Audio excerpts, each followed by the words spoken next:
Do we have Peterbot and Poyo, Clix and Higgs splitting up and forming two new duos? We would have Higgs and Poyo and Clix and Peterbot. Why is everyone freaking out? Is this actually happening, and could it happen in the future? We also have Storm changing yet again. Fortnite already leaked a bunch of new Storm shapes, but now we've seen how they look in game, and they're looking absolutely ridiculous. I also want to recap the solo series, who's coming out on top on solos, who's already qualified, and who unfortunately is struggling. There's a lot to talk about. Let's jump into it. Storm is changing yet again. I talked about this a little while ago. I talked about how leakers said there was going to be a bunch of different Storm shapes coming to the game, and I listed some of them out, including a tree, a snowman. Well, Asarian's gone and actually ran the game files based on the storms we're getting, and they're kind of insane. Let them play in the background as we talk about it. Some aren't looking that crazy, like a triangle and a square. Like, they're a little bit different, don't get me wrong, but they're not going to be hugely groundbreaking or, you know, messing you up too much. But some of these are ridiculous. There's some meme ones like a Christmas tree and a snowman, which I'm pretty fair to say I'm guessing is part of the winter Christmas update. But one of them scares me the most. This giant rectangle where it comes all the way in and then squishes all the way in. I kind of want to play a game with this zone because I think it would be like really, really intense. It'd be super action packed. Everyone on congested side trying to make their way in east versus west and then getting squished north versus south. It would be awesome. I don't really know how it would go in competitive, and that leads me into my next topic. I don't know if these are going to be in competitive. I'm 99% sure they're not, but with Fortnite, you never know, especially with us only having victory cups right now. There's no major tournaments. I'll get to talking about that in a second. It doesn't look like it would be the end of the world if they put them in, but again, I'm the one watching, not the one playing. If you guys are playing, I fully understand why there would be some frustration. You're about to get your first earnings ever, and you get a max pool tree zone where you're in the stump and your enemies in, I don't even know. They all turn into circles at the end anyway, so if you got far enough in end game, it wouldn't be too crazy, but it would definitely be a little bit weird. But I'm kind of excited to see it. I'm here for it, but that leads to my next topic I was talking about with major tournaments. I'm seeing a lot of confusion. A lot of people asking me, Aussie, what is going on with tournaments? When is FNCS? Yeah, this season's awesome. The meta's great, but when do we get the proper tournaments? And I definitely get that sentiment. I'm happy that Fortnite put daily cups on right now. It's making things, you know, something to do. There's something to play for, but there's a lot of conversations going on about right now, like, is this too much with victory cups? Yeah, we asked for victory cups, but we didn't ask for 7 of them, one every single day with no major tournaments. And I have to agree, I don't want to be the complainer. I love this chapter so much. I just think Fortnite, as I've always said, kind of has a problem with too much of a good thing. Like, oh, you want victory cups? You miss victory cups? We haven't ran them for like 6 months. We're gonna run 7 a week every single week. And it's like, well, okay, well, you know, can't we just get like a regular duo cash cups and then maybe like 1 or 2? Like, no, you're gonna get 7 or you're gonna get nothing. And that's a bit of the issue. And we don't know when the major tournaments are coming back right now. We genuinely don't know. All of the victory cups end in December. January, we only really know about eval cups and solo series, and then that's it. There's going to be something in January, I have to imagine, but I don't think it's going to be these proper divisional cups like we've had, because we know that FNCS trial is at the end of January.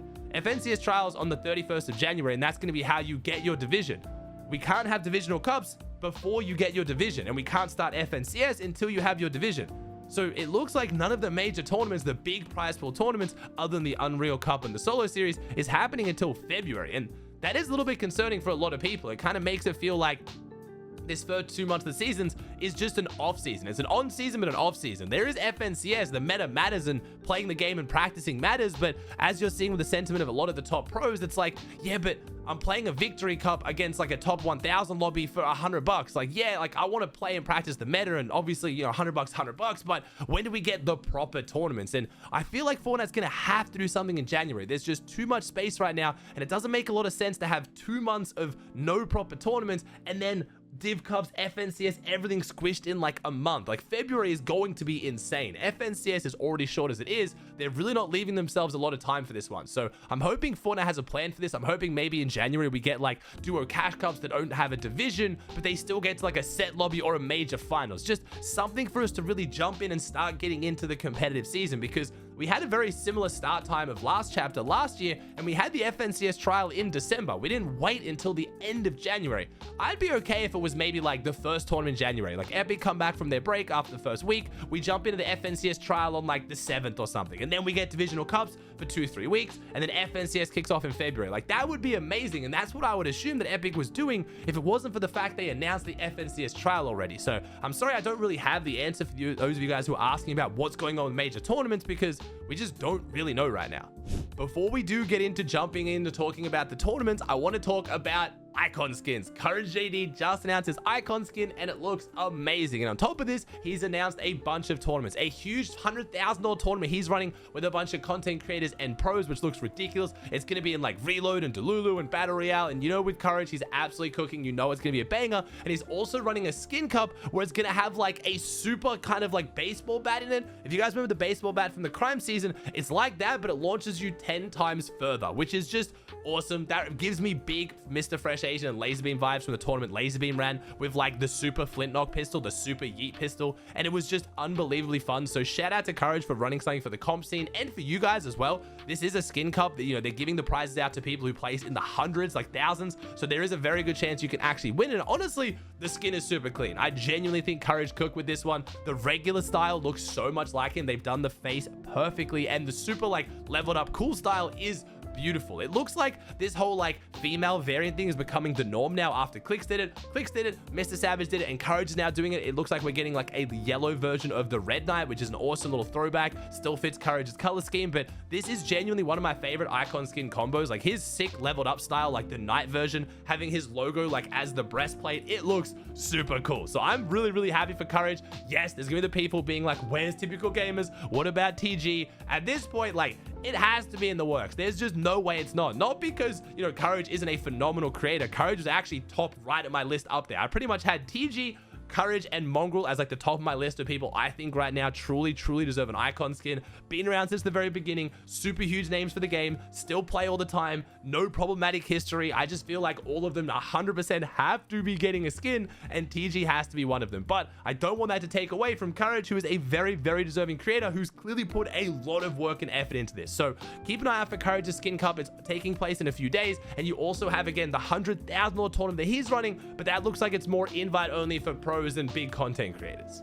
All right, let's jump into the tournaments. Now, the big one. Why was Higgs playing with Poyo? What does this mean for Clix? What does this mean for Peterbot? Now, obviously, as soon as you see that, people are going to start freaking out. I will set the record straight and I'll summarize what happened. It's pretty simple. Pete has said he doesn't really want to play the rest of the season. He doesn't care that much. He wasn't going to get on and play with Poyo. So Poyo is now free to play with someone. Then Clix is going away for a few days. He's hanging out with Thea right now. He's had a pretty crazy start to the season. He's going to take it easy for a couple days. So Higgs needs a teammate. Higgs and Poyo just makes perfect sense. But why did Pete then end up playing the tournament? This is where I think everyone's starting to get a little bit crazy. Pete decided he was going to just play with Faxy for a bit of fun. Fax, unfortunately, wasn't gold yet. He was in bronze, which means Pete still needed to play with someone. He ended up playing with Thomas 5X. I don't know how that ended up happening, but that explains why you had Higgs and Poyo playing together. Pete was playing and Clix was just nowhere to be seen. Are they splitting up? Is this starting some crazy drama? We're going to get some new duos? No, it would be a long shot to see these duos actually form. Honestly, a lot of people are like, bro, Pete would never split with Poyo. Poyo would never split with Pete.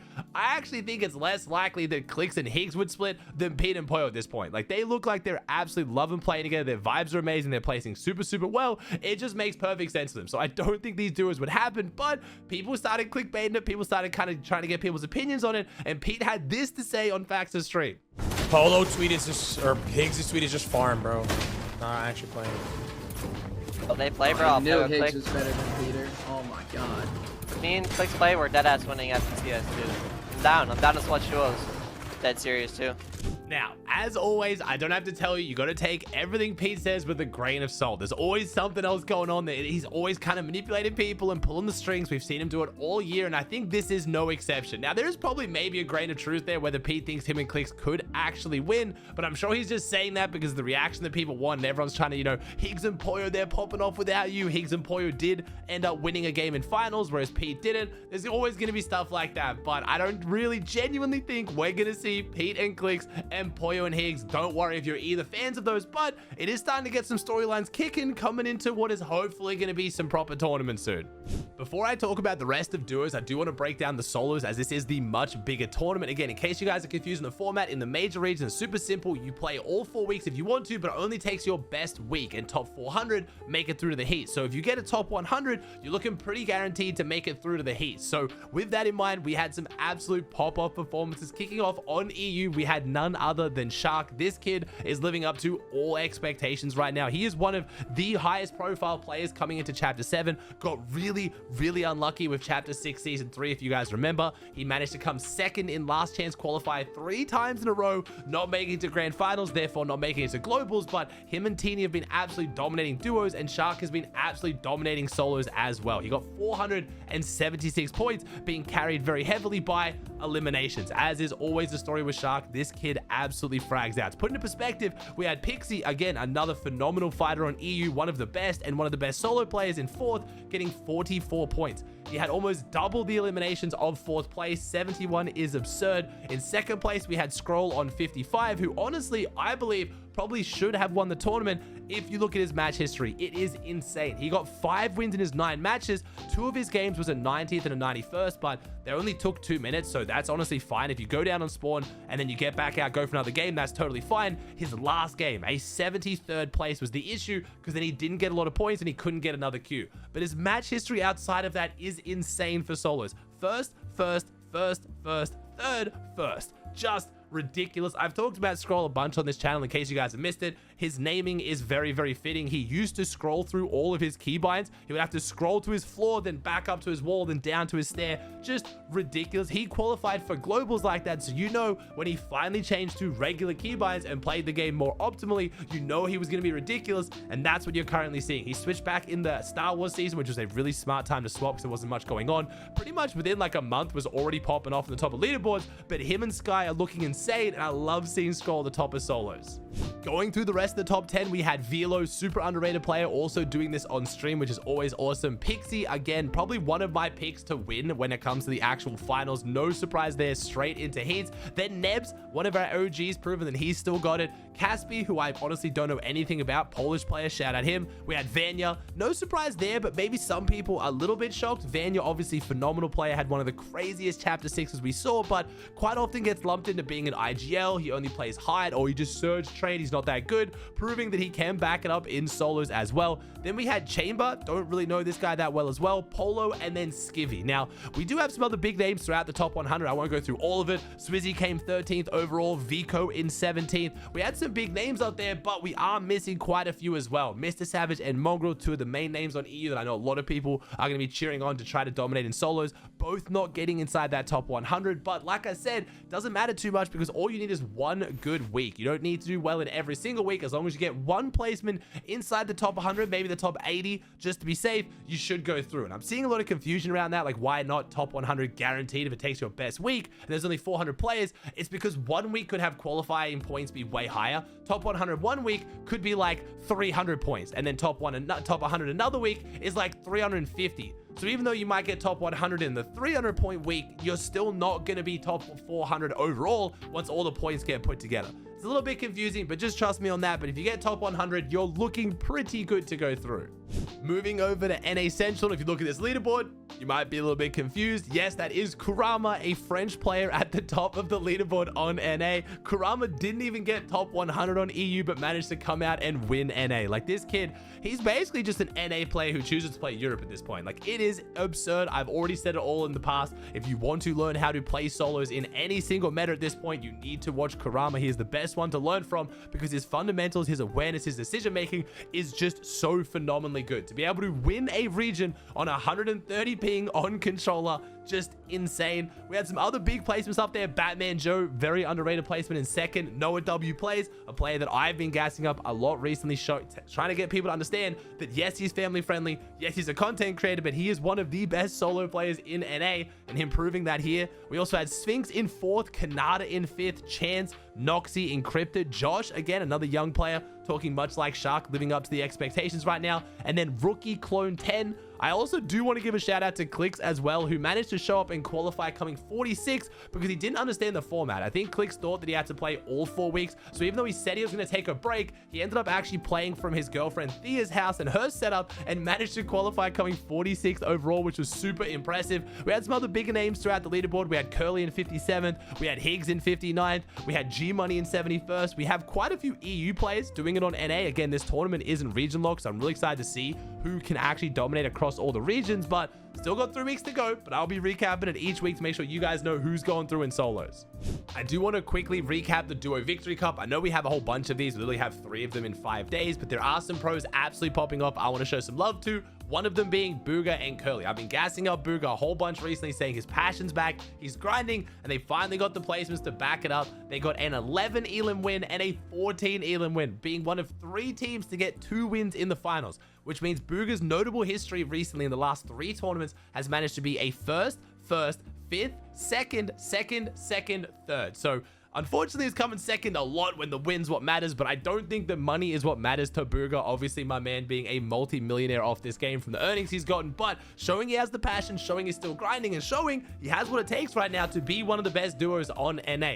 Yes, it's Victory Cups. I'm excited to see what happens when we get proper tournaments back, but when they're the only tournament and a lot of other tier 1 pros just aren't grinding or aren't trying, it's really cool to see Booga and Curly both locked in and doing really, really well.